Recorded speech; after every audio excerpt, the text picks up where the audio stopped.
తెలంగాణ మంత్రి ఉత్తమ్ కుమార్ రెడ్డికి మాజీ మంత్రి హరీష్ రావు లేఖ రాశారు. సిద్దిపేట జిల్లాలోని రైతన్నలకు సాగునీటిని అందించాలని కోరారు.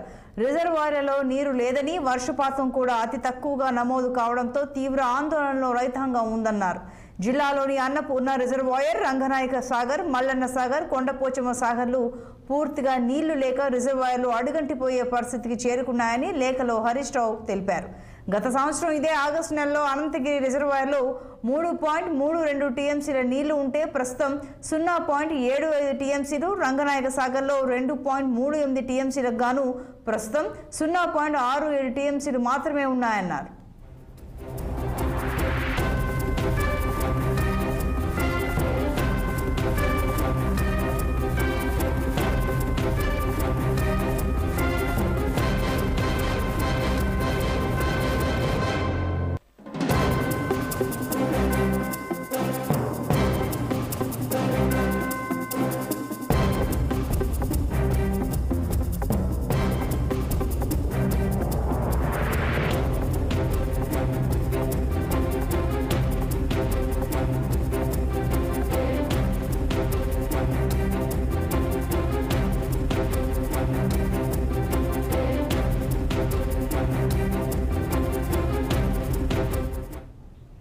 అటు మల్లన్న సాగర్లో 18 టీఎంసీలకు గాను ప్రస్తుతం 8.5 టీఎంసీలు, కొండపోచమ్మ సాగర్లో 10 టీఎంసీలకు గాను 4.5 టీఎంసీల నీరు మాత్రమే ఉందని పేర్కొన్నారు. సరిపడా నీరు లేకపోవడంతో పంటలు వేయాలా వద్దా అనే అయోమయంలో రైతులు ఆవేదన చెందుతున్నారని వెల్లడించారు.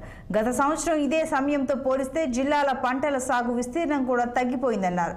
కాబట్టి రాజకీయాలు పక్కన పెట్టి మిడ్ మానేర్ నుండి అన్నపూర్ణ రిజర్వాయర్, రంగనాయక సాగర్, మల్లన్న సాగర్, కొండపోచమ్మ సాగర్లకు నీటిని పంపింగ్ చేసేలా ఇరిగేషన్ అధికారులకు వెంటనే ఆదేశాలు జారీ చేయాలని కోరారు హరీష్ రావు.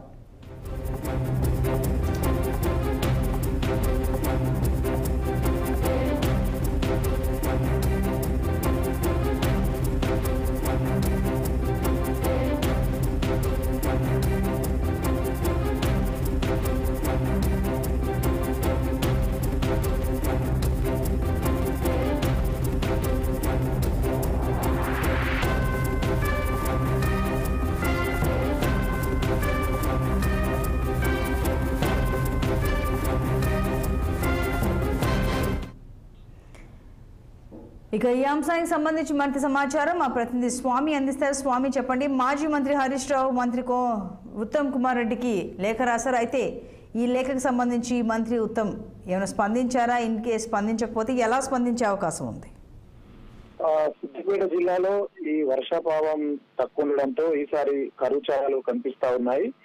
గత సంవత్సరంతో పోల్చుకుంటే గనక రైతులు కూడా సాగు కూడా చాలా తక్కువ చేసిరని చెప్పుకోవచ్చు. అంటే కురుసీకురు అనే వర్షాలతో రైతులు ఇప్పటి వరకే తికమకపడతా ఉన్నారు. వర్షాలు పడతాయా లేదా అన్న ఆలోచనతో కూడా రైతన్నలు పూర్తి స్థాయిలో సాగు చేయలేకపోయారు.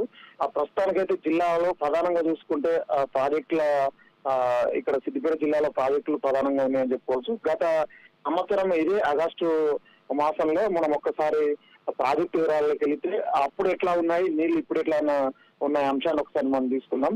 అనంతగిరి ప్రాజెక్ట్ సంబంధించి 3.2 టీఎంసీలు ఉండే ప్రస్తుతము 0.75 టీఎంసీలు ఉన్నాయి. అలాగే రంగనాయక ప్రాజెక్టు చూసుకుంటే గత సంవత్సరం చూసుకుంటే 2.8 టీఎంసీ నీళ్లు నింపగా ప్రస్తుతం అయితే 0.38 టీఎంసీ ఉన్నాయి. అదేవిధంగా ఆ మల్లన్న సాగర్ ప్రాజెక్టులు గత సంవత్సరం చూసుకుంటే 18 టీఎంసీల నీళ్లు నింపారు. ప్రస్తుతం అయితే 8.5 టీఎంసీ నీళ్లు ఉన్నాయి. అలాగే కొండపోచమ్మ సాగర్ చూసుకుంటే కనుక 10 టీఎంసీల వాటర్ గత సంవత్సరం నింపితే ప్రస్తుతం అయితే 4.5 టీఎంసీల వాటర్ ఉన్నాయి. ఈ ప్రాజెక్టుల కారణంగా గత సంవత్సరంలో రైతన్నలు మాత్రం చాలా ఉత్సాహంగా పంటలు పండించుకునే అవకాశం కొరకు సాగుబడి చేసి ఆ వరి వేసే క్రమం జరిగింది. ప్రస్తుతానికైతే వర్షం మీదనే ఆధారపడి వేసినటువంటి క్రమంగా మనం ఇప్పుడు చెప్పుకోవచ్చు. ఇప్పటికే చాలా చోట్ల కొంతమంది చెరువుల కుంటల మీద ఆధారపడి చేసేటటువంటి రైతన్నలు కూడా కొంత సాగు కూడా మొగ్గు చూపలేదు. సో దీనంతా దృష్టిలో ఉంచుకొని మంత్రి హరీష్ రావు రైతుల పక్షాన కూడా మంత్రులు ఉత్తమ్ కుమార్ రెడ్డికి లేఖ రావడం జరిగింది. దీని మీద మంత్రులు కానీ ప్రభుత్వం కానీ స్పందించి ఇక్కడ ఉన్నటువంటి రైతులకు మేలు చేసే విధంగా కూడా చేస్తే బాగుంటది అని చెప్పి కూడా ఈ లేఖలో సారాంశం ఉంది. సో ఇది ఇట్లా కొనసాగితే కనుక రైతులు ఆందోళన చేసే కార్యక్రమాలు కూడా చేపట్టే ఆలోచనలో ఉన్నట్టుగా మనం చెప్పుకోవచ్చు. Right Swami, thank you.